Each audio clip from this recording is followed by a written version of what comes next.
given paid vacations, and 1,600 more were fired. However, some responsible for the main positions were let go. There is still uncertainty about this topic and the power of the US around the world, and it is expected for thousands of employees to be fired also. It is said that the USAID is going to be taking care of the return of thousands of employees abroad. The US is considered the biggest party that offers humanitarian aid around the world, and this is a decision that's going to have many dangerous repercussions according to the USAID employee. However, President Donald Trump sees that this is a waste of money that is not necessary and that should be put to an end. Going to the state of Maryland, Mr. Barry Donadio, welcome. You are a war veteran and former sergeant of an Maryland Republican Party. Do you think that the U.S. is today on the borderline, since thousands of people rely on this aid the past weeks or maybe month, ever since the beginning of Trump's presidency? We can see that the effects are starting to show in countries that were relying on the U.S. aid. Is there any proof that the U.S. Agency for International Development has a very important work, even if there are many mistakes in it? Yeah, I think what we're witnessing is basically a reset of government itself. We have a new president with different priorities that is taking care of America first and taking care of Americans first. And right after we do that, I would assume that we're going to be continuing taking care of people across the world. But right now, there's a lot of money going a lot of places that in some cases isn't quite explained. So I see Donald Trump bringing the reins in and trying to find out where all this money is going to get financial responsibility and really clamp down on where's all this money going, who's it going to, and to what agenda does it serve. I don't forecast that the aid will go away indefinitely. I think it will come back in many cases, but for right now, at the beginning of this administration, I think he's just getting control of the finances, not only with USAID, but also here in the United States with some of the federal workers, maybe some of the fraud, waste, and abuse occurring. So just look at this as a reset of government. And I think once he gets to the bottom of where money is going, then it will be redistributed at a cause that serves the best interest of the United States.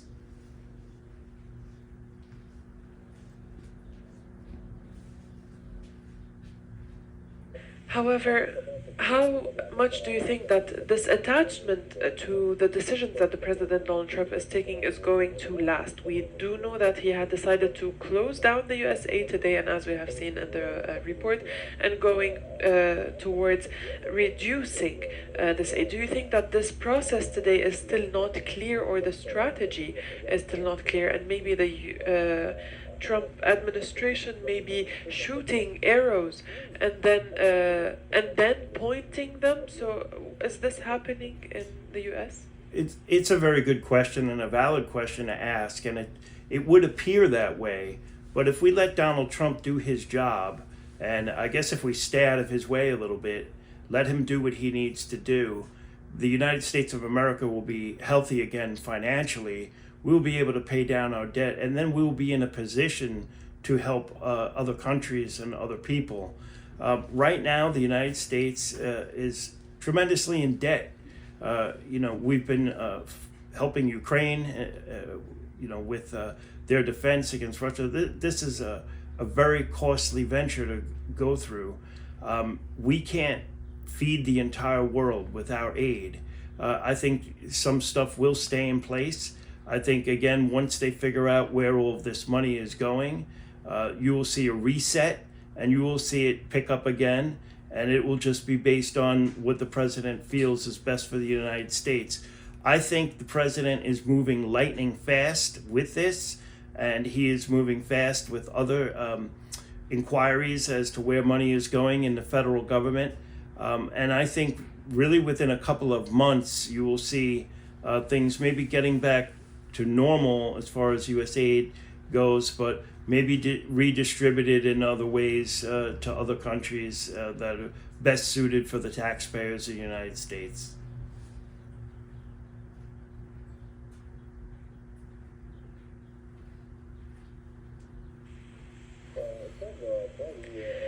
Mr. Berry, usually fast-paced moves have risks that may be lethal and deadly and not simple. Please stay with me. We will listen to this piece of news. Elon Musk, who is leading, posted on X that any failure to respond a second time will result in termination just a few hours after sending an email saying that answers are not mandatory, and this was after a few hours from the employees receiving this email, and they were told that answering this email was not mandatory and it was optional. However, in the Federal Bureau, I'm sorry, a lot of people warn their employees not to respond immediately, but Mr. Berry, what about those many people that are working secretly and that cannot and should not uncover what they are working in the federal area, and they are now asked to state 5 things that they have done the past week? Just being there in their office means that they are doing the right work, and this is, I think, a very, very bad thing, and it has been said that it's kind of a dictator request. Do you agree, Mr. Berry? I don't think it's a dictator request. I think this is a request to get some accountability of who is actually doing their job. I was a former federal employee. I would have no problem giving 5 things that I did while I was on duty for the people of the United States. In fact, I would take that opportunity to write a 100-page resume on exactly what I did over the past week. That would give me my opportunity to shine in front of my superiors as well as the people of the United States. If there are people in a secret capacity working for the government, I imagine that their management would deal with the request in an appropriate manner to keep secrecy, or maybe they would simply reply to their immediate supervisors if they're in a secret capacity working for the government. But again, I would have no problem writing back what I did for the week. And they're only asking for 5 things. Well, I would be able to come up with quite a few things, much more than 5 if I were working. Mr. Berry, allow me to interrupt you, please. Sure. To show, to shine in front of your superior, does it mean that you are jumping over all the other employees and going straight to your superior? So by saying either you respond to this email or you will be fired, this is what I meant by my question. Please stay with me. You will answer after hearing this piece of news. The Democratic Senator Tim Kaine said that the billionaire Elon Musk is causing a lot of stress to the federal employees after sending them an email asking them to send back answers about 5 things they have accomplished the past week, and he had previously said that answering is not mandatory, and this caused a lot of chaos in the US government.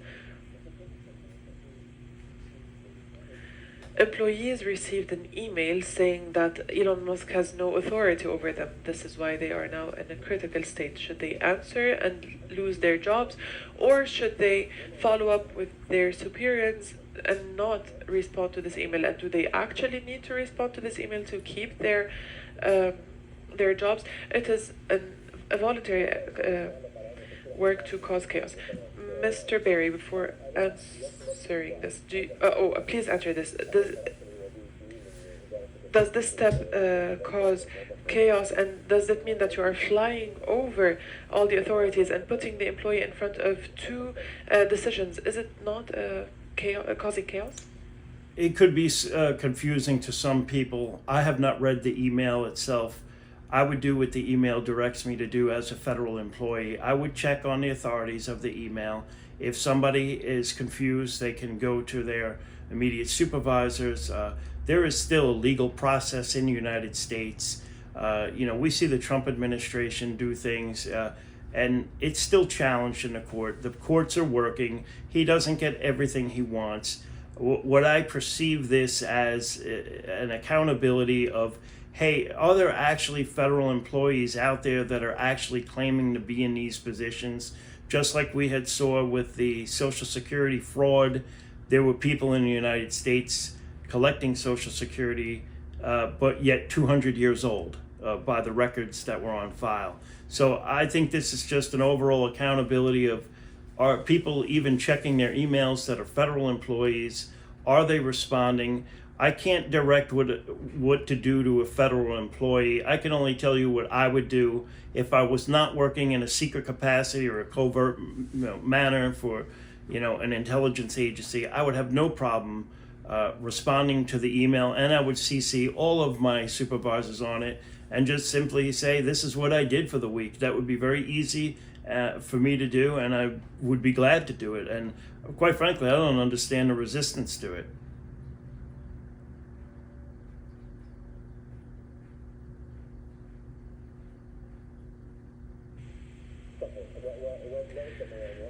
Yes, and maybe this raises many logical questions. So who is supervising the work of this institution? Is it the president? Is it the government? Is it the Supreme Court? Is it the general public?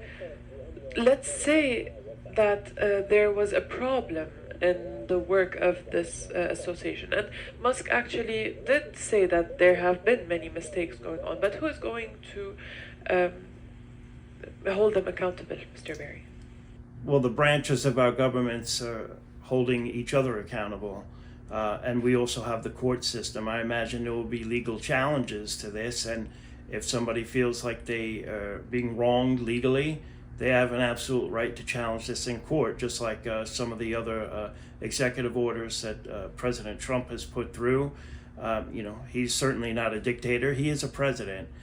He's making presidential actions, and he's not trying to go around the federal court system. He gets what he's trying to do, or he gets what he's trying to achieve. Sometimes the courts rule in his favor, and other times it doesn't. So there's still a process regardless of what the president says. I just think this is an overall accountability measure to try to get a hold of who's actually out there working on their job, doing what they're supposed to be doing. And yes, there's checks and balances right now in this country as I see it. I don't see a breakdown in that. I don't see a breakdown in the criminal justice system or the civil process to fight something in court. That is still in place, despite all the the political fanfare that we hear on the news. But everything is still in order. And if you ask who Elon Musk's boss is, well, that would be President Trump. طيب أستاذ باري. طيب أستاذ باري تفضل بالبقاء معي. Please stay with me. I would like to mention what is going on in the breaking news. There is a number of veterans that were killed, of military people that were killed in Sudan after the destruction of an Antonov plane, Russian plane, specifically in District 75 in Omdurman. A lot of news is coming about this, and it's said that on this plane was a very high sergeant. All news, local news reports in Sudan are talking about 5 civilians dying because of the military plane crashing. So they were on the ground and as the plane crashed, but there were also some sergeants and military people in the airplane, and they have been moved to the hospital. This is according to our reporter from Khartoum. This happened a few minutes ago, so I will repeat. So this is a Sudan military airplane, and social media is talking about there are a lot of videos on social media that we will be showing later. There are a lot of flames. On this airplane were several different Sudani military people. It is being said that the whole airplane crew is dead right now, and apparently there was a very highly decorated sergeant on this plane. We still do not know who this person is. It seems that the information is still not sure. It is said that it is Rukun Bahar. He is a highly decorated sergeant that was on the plane, but the information is still not sure, and apparently what happened was a technical issue. We will stay tuned to this, but Mr. Berry, I will get back to you. Sorry for interrupting you to talk about this. Finally now, is what the USAID or is what the institution is doing proportionate to the money that is available, or to close the debt? So what is Trump basing himself on in this leadership? Well, I think that he has come across some things that weren't necessarily what he supports as far as giving money to a foreign power for USAID. Some things that are not in accordance with what he stands for the American people.